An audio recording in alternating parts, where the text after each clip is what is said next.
c'est des nouvelles technologies, donc on n'a pas d'expérience avec ce type de vaccin-là. Donc, on fait des extrapolations, mais sur d'autres technologies qu'on connaît mieux, avec lesquelles on a plus d'expérience. Alors, si je comprends bien, par désespoir, vu l'ampleur de la situation, on joue un peu aux apprentis sorciers, là. C'est beaucoup ça, en fait.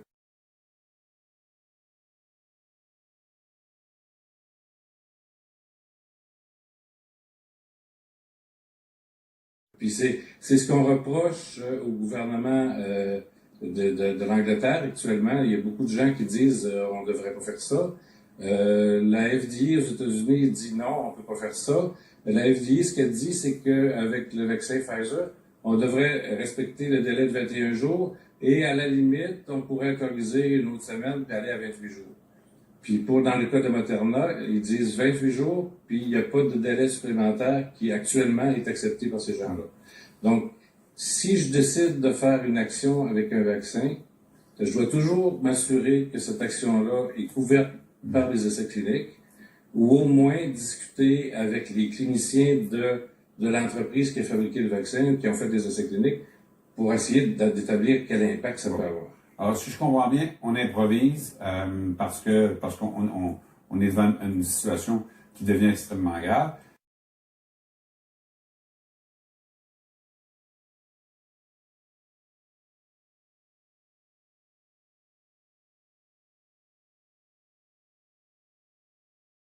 Mon autre question, c'est, si on retarde le deuxième vaccin, est-ce que ça affecte l'efficacité totale au bout du processus? C'est-à-dire que si on donne le deuxième vaccin plus tard que ce qu'on devait donner, est-ce qu'on a la même protection? On ne sait pas. On ne sait pas, on n'a pas de données. On n'a absolument pas de données pour nous dire qu'est-ce que ça va faire.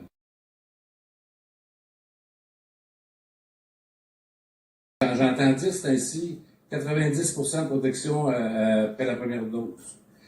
J'ai fouillé aujourd'hui dans la littérature beaucoup, puis avec Pfizer, tout ce que je vois, c'est 54-55%, peut-être 80% avec Moderna après la première dose. Mais c'est une efficacité encore là qui est pas appuyée par des dosages d'anticorps. C'est une efficacité déterminée par le fait qu'on va peut-être être moins malade ou moins sujet à faire une maladie grave. Alors, je pense que ce qu'on est en train de faire, en fait, c'est des essais cliniques.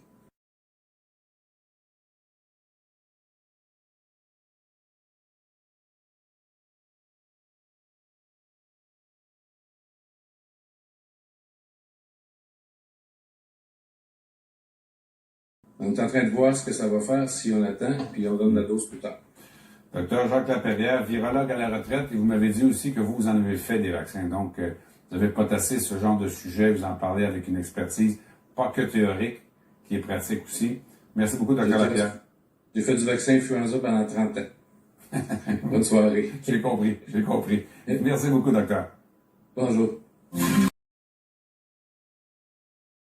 And there are today people who are still actually anti-science.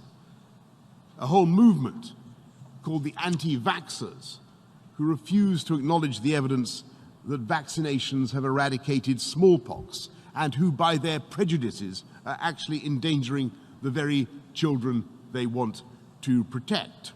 And I totally reject this anti-scientific pessimism. I'm profoundly optimistic about the ability of new technology to serve as a liberator and to remake the world, wondrously and benignly. Indeed, in countless respects, technology is already doing just that. Nanotechnology, I mentioned earlier, revolutionizing medicine by designing robots a fraction of the size of a red blood cell, capable of swimming through our bodies, dispensing medicine and attacking malignant cells like some Star Wars armada. Neural interface technology is producing a new generation of cochlear implants, allowing the gift of hearing to people who would otherwise not be able to hear the voices of their own children. When I think of the great scientific revolutions of the past, print, the steam engine, aviation, the atomic age, I think of new tools that we acquired, but over which we, the human race, had the advantage, which we controlled. And that is not necessarily the case in the digital age. You may keep your secrets from your friends, from your parents, your children, your doctor, even your personal trainer. But it takes real effort to conceal your thoughts from Google, from Google, from Google. And if that is true today, in future, there may be nowhere to hide. In future, there may be nowhere to hide. Nowhere to hide. Nowhere to hide. Nowhere to hide. Smart cities will pullulate with sensors, all joined together by the Internet of Things. Bollards communing invisibly with lampposts. Your mattress will monitor your nightmares. Your fridge will beep for more cheese. But this technology could also be used to keep every citizen under round-the-clock surveillance. A future Alexa will pretend to take orders, but this Alexa will be watching you, clucking her tongue and stamping her foot.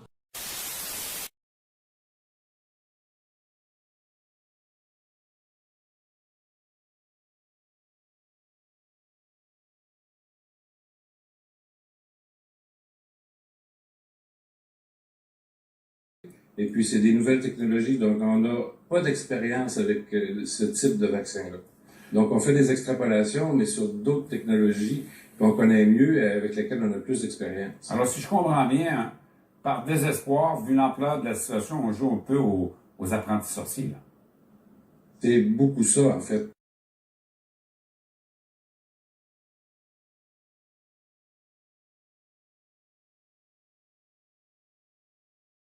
Puis c'est ce qu'on reproche au gouvernement de l'Angleterre actuellement. Il y a beaucoup de gens qui disent on ne devrait pas faire ça.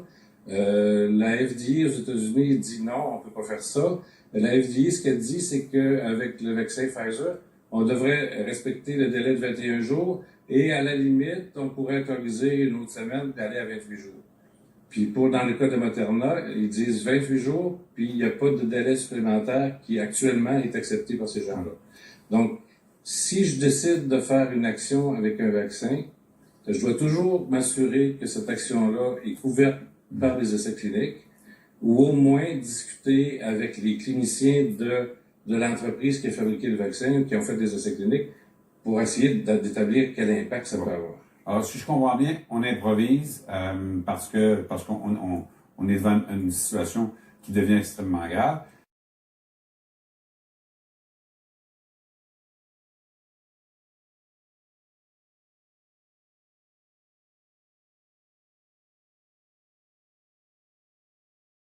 Mon autre question, c'est, si on retarde le deuxième vaccin, est-ce que ça affecte l'efficacité totale au bout du processus? C'est-à-dire que si on donne le deuxième vaccin plus tard que ce qu'on devait donner, est-ce qu'on a la même protection? On ne sait pas. On ne sait pas, on n'a pas de données. On n'a absolument pas de données pour nous dire qu'est-ce que ça va faire.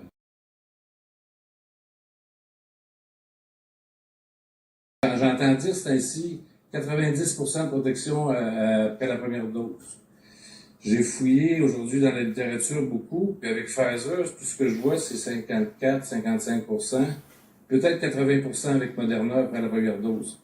Mais c'est une efficacité encore là qui est pas appuyée par des dosages d'anticorps. C'est une efficacité déterminée par le fait qu'on va peut-être être moins malade ou moins sujet à faire une maladie grave. Alors, je pense que ce qu'on est en train de faire, en fait, c'est des essais cliniques.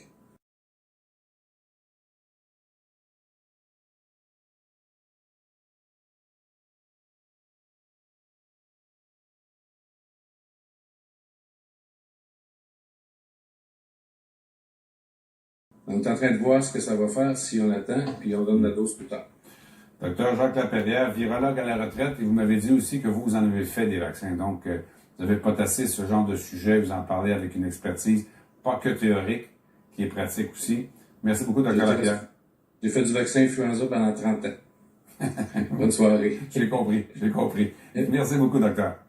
Bonjour. Bonne soirée. J'ai compris. Merci beaucoup, docteur. Bonjour.